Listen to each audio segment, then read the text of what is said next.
Hello guys, देखिए हमारे यहाँ शादी के बाद कुछ इस तरह की और रस्में होती हैं।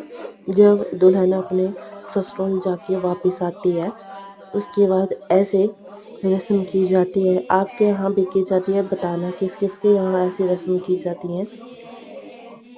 जी